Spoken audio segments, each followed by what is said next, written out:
बिस्मिल्लाहिर्रहमानिर्रहीम। पाक परवरदिगार के नाम से शुरू करते हैं जो दिलों के राज खूब जानता है। अस्सलामु अलैकुम वरहमतुल्लाहि वबरकातुहू। दोस्तों, उम्मीद है कि आप सब खैरियत से होंगे। अल्लाह ताला आपके साथ खैर व आफियत के मामलात फरमाए। आमीन सुम्मा आमीन। प्यारे दोस्तों, आज की इस वीडियो में हम आपको दो ईरानी भाई और एक फकीर का अजीब वाकया बयान करेंगे। दोनों फरीकैन का दावा था कि सोने के सिक्के उनके हैं। आइए नाजरीन, जानते हैं कि दोनों में से कौन अपने दावे में सच्चा था। ये वीडियो बहुत ही दिलचस्प और मालूमाती होने वाली है, लिहाजा वीडियो को आखिर तक लाजमन देखें और वीडियो को स्किप बिल्कुल भी मत कीजिएगा। तो चलिए दोस्तों, वीडियो शुरू करते हैं। अरब के एक बादशाह का दरबार लगा हुआ था। दरबार में बादशाह के सामने एक अजीब मुकदमा पेश किया गया। तमाम दरबारी भी दिलचस्पी से इस मुकदमे को देख रहे थे। बादशाह के सामने एक थैला पड़ा था जिसमें 100 दिनार थे। एक तरफ एक फकीर खड़ा था जो कहता था कि बादशाह सलामत, सामने जो 100 दिनारों वाली थैली पड़ी है वो मेरी है, जो मैंने भीख मांग मांग कर जमा की है। जबकि दूसरी तरफ दो ईरान से आए भाई थे जिनका कहना था कि ये 100 दिनार हमारे पैसे हैं, हमने सख्त मेहनत और ईमानदारी से गोश्त बेच बेच कर ये जमा किए हैं।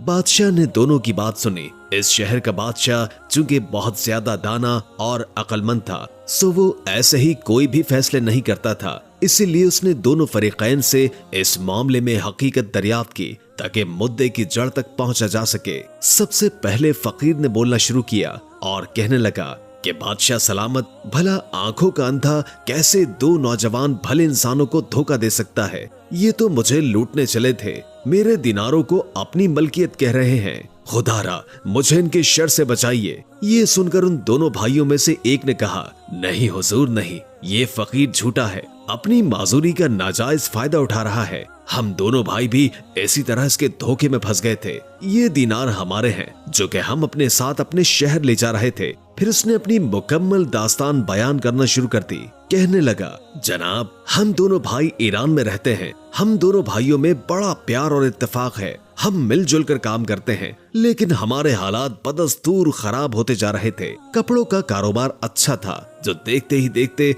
मंदी का शिकार होता चला गया और नौबत इसको खत्म करने तक पहुंच गई और मामला यहाँ तक पहुंचा कि हमें कारोबार बंद करना पड़ गया। अब हम दोनों भाई अपने गुजर बसर के लिए ईंटें पत्थर तोड़ने पर मजबूर हो गए हैं। बस जो कुछ कमा लेते इससे हमारे दिन का बमुश्किल गुजारा होता। अब इस आलम में भी हमें जिंदगी गुजारते 6 माह हो गए थे। अब हमारा और हमारे अहले खाना का सब्र का पैमाना लबरेज हो गया था। एक दिन हमारे यहाँ किसी रिश्तेदार की आमद हुई जिसने हमें मशवरा दिया कि भाई, अगर शहर में रोजगार नहीं चल रहा तो किसी और रियासत या किसी और शहर में जाकर तलाश करके देख लो। हो सकता है कि पैरों तले मट्टी बदलने से तुम्हारी किस्मत भी बदल जाए। उसकी बात हमें बिल्कुल भली लगी। हमारी मिल्कियत में कुछ जमीनें थी, बस हमने अपनी जमीनों को फरोख्त किया। कुछ रकम अपने साथ ले जाने को रखी और बाकी रकम अपने बीवी बच्चों को दे दी ताकि वो हमारे वापस लौटने तक कुछ गुजारा कर सके। हमने अरब जाने का फैसला कर लिया। जिस शहर में हम आए, हमने सुन रखा था कि यहाँ बहुत ही नेक दिल बादशाह हुकूमत करता है और ये कि उसकी सरपरस्ती में मुल्क का निजाम बहुत बेहतरीन तरीके से चल रहा है। हम दोनों भाइयों ने उस शहर में मिलजुल कर कसाब का काम शुरू कर दिया और गोश्त फरोख्त करने लगे। अल्लाह ने हमारे कारोबार में खूब बरकत डाली और चंद ही दिनों में हमारे हालात बदल गए। हम दोनों ने बहुत मेहनत की और अपनी दिन रात की मेहनत को जमा करना शुरू कर दिया। हमें अच्छा कमाते हुए काफी वक्त हो चुका था, लिहाजा हमने सोचा कि क्यों न घर लौटना चाहिए ताकि घर वालों को जमा पूंजी सौंप आए और उनसे मुलाकात भी कर लें। बस यही सोचकर हमने अपना सामान इस सफर बांधा और 100 दिनार जो कि हमने गोश्त बेचकर जमा किए थे एक थैली में डाले और रवाना हो गए। हम चलते जा रहे थे कि शहर के बीचों बीच हमारा गुजर एक वसी कब्रिस्तान के पास से हुआ था। हम वहाँ किसी सवारी के इंतजार में खड़े होकर इंतजार करने लगे। अभी हम खड़े ही थे कि हमारे कान में फकीर की सदा पहुंची। ये फकीर बड़ी अजीबो गरीब सदा लगा रहा था। कहता था, है कोई गरीब की मदद करने वाला, है कोई इस अंधे फकीर के हाथ पर सिक्का रखने वाला, एक सिक्का ही दे दे। मैं अपने हाथ में एक सिक्का रखकर देखना चाहता हूँ। हाय मेरी किस्मत, जब मैं तंदुरुस्त था तो कैसे पैसों की रेलपेल थी। बस मैं अंधा हो गया और मेरी किस्मत फूटी कि अब मैं भीख मांगने पर मजबूर हो गया हूँ। हम उस फकीर की सदा सुनकर उसके पास चले गए। मेरे भाई ने उससे पूछा कि ये तुम कैसी फरियाद कर रहे हो।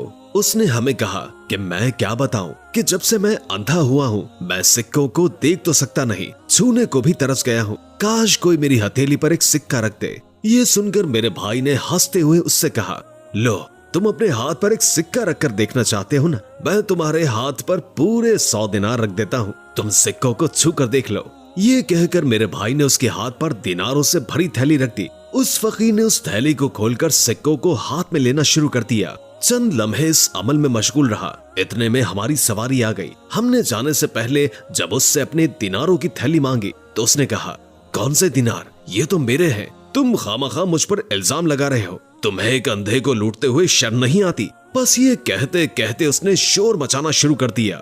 लोग जमा हो गए और हमें आपके सामने पेश कर दिया। अब आप ही इंसाफ कीजिए। ये दिनार हमारी सख्त मेहनत और हमारे अहले खाना की वाहिद उम्मीद है। बादशाह दोनों की बात सुनकर कुछ देर खामोश रहा। फिर उसने अपने खादिमों से कहा, दरबार में एक बड़े बर्तन में पानी भरकर उसे तेज गर्म किया जाए। चुनाचे बादशाह के हुक्म के ऐन मुताबिक अमल किया गया। बादशाह के सामने दरबार के सभी हाजरीन की मौजूदगी में एक बड़े बर्तन में पानी भरकर उसे पकाना शुरू कर दिया गया, हत्ता कि पानी खौलने लगा। दरबार में मौजूद सभी मुंतजिर थे कि न जाने बादशाह क्या करने वाला है। तभी बादशाह उठा और दिनारों से भरी थैली खोलते हुए पानी में डाल दी। बादशाह ने काफी देर तक पानी के करीब खड़े रहकर कुछ सोचा। फिर उसने फैसला सुना दिया, ये 100 दिनार इन दोनों भाइयों के हैं, लिहाजा इनके हवाले कर दिए जाएं। और फकीर ने चूंकि हमें धोखा देने की कोशिश की है, लिहाजा इसे कैद खाने में डाल दिया जाए। और साथ ही साथ दोनों भाइयों को हिदायत की जाए कि आइंदा अपने माल को यूं अनजाने में किसी को न सौंपे जिसको वो पहले से न जानते हों। फैसला सुनकर सभी हाजरीन हैरान रह गए। वो दोनों भाई बेहद खुश हुए और उनके दीनार उनके हवाले कर दिए गए, जबकि फकीर को कैद कर दिया गया। सभी दरबारी हैरान थे कि आखिर बादशाह इस नतीजे पर पहुंचा कैसे। एक वजीर ने बादशाह से इस फैसले की हकीकत के बारे में सवाल किया। बादशाह ने बताया, जब हमने दीनार खौलते हुए पानी में डाले, चूंकि बकौल इन दोनों भाइयों के ये कसाब का काम करते हैं, तो ये वही सिक्के होंगे जो इनके ग्राहक इन्हें गोश्त खरीदने के एवज देते होंगे और ये इसी तरह लेकर इन्हें रख लेते होंगे। बस जब हमने सिक्के खौलते हुए पानी में डाले तो कुछ ही देर में पानी की ऊपरी सतह पर हमने चिकनाई देखी, जो कि गोश्त वाले हाथों की वजह से सिक्कों पर लगी थी और अब वो गर्म होने की वजह से पिघलकर ऊपर आ गई। अब अगर इत्तेफाक से एक आध सिक्का चिकना होता तो कोई बात थी, लेकिन चूंकि ये वो कीमत है जो ये भाई काम करते वक्त वसूलते थे, तो इनके हाथ लगने के सबब सभी सिक्कों पर गोश्त की चिकनाई मौजूद थी, जो कि गर्म पानी की वजह से नजर आ गई। बस इसी तरह हमें पता चला कि ये सिक्के इन दोनों भाइयों के हैं, जो कि इन्होंने गोश्त बेचकर जमा किए हैं। इस तरह इस वाक़ये से नसीहत मिलने के साथ साथ उस अक्लमंद बादशाह की दानाई की एक और मिसाल भी कायम हो गई। उम्मीद है कि आज की वीडियो आपको अच्छी लगी होगी। अगर वीडियो अच्छी लगी हो तो लाइक करके हमारे चैनल को सब्सक्राइब कर दीजिए और कमेंट करके अपनी आरा से भी आगाह कीजिए और बेल आइकॉन को क्लिक कर दें ताकि हमारी नई आने वाली वीडियोस का आपको पता चलता रहे। अगर जिंदगी रही तो एक और वीडियो के साथ इंशाअल्लाह हाजिर होंगे। अभी हमें इजाजत दीजिए। अल्लाह हाफिज।